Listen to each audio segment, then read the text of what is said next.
kabihas ng Helenistiko.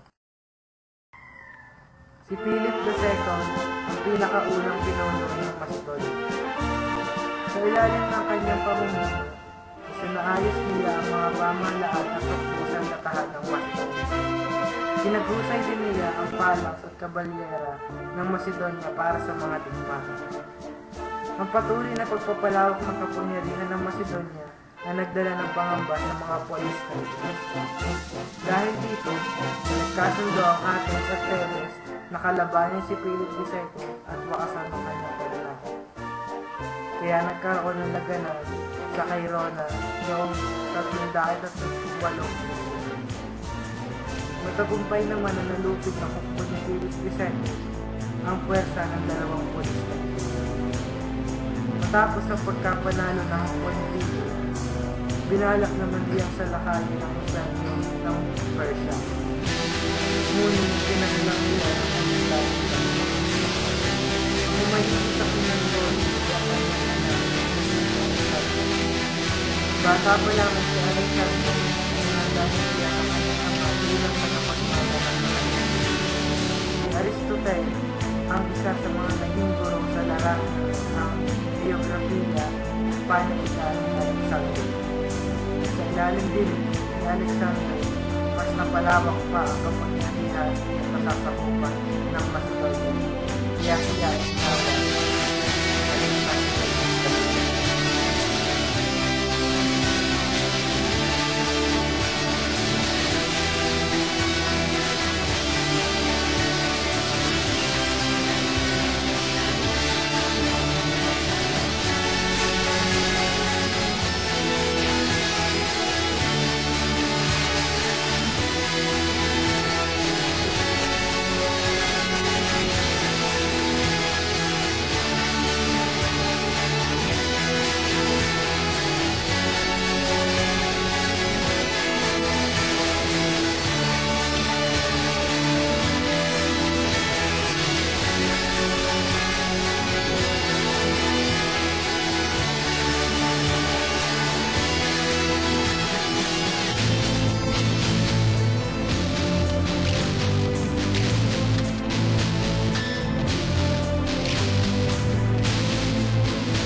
Helenistiko sa larangan ng agham.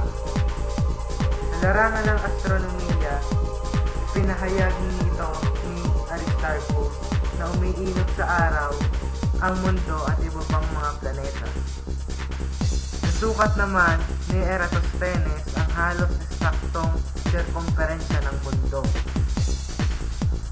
Sa larangan ng matematika, malaki naman ang naging ambag ni Euclid sa pagpapalago ng kaalaman sa geometry.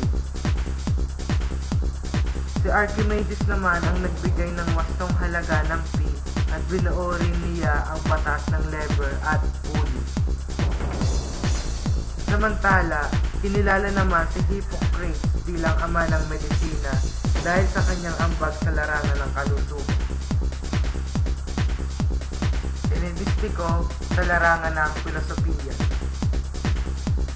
Una, ang Stoicism. Ipinangaral ito ni Zeno na nagsasaad na dapat mamuhay ang tao gamit ang katuwiran at ayon sa natural na batas ng kalikasan. At ang isa pa ay ang Epicureanism.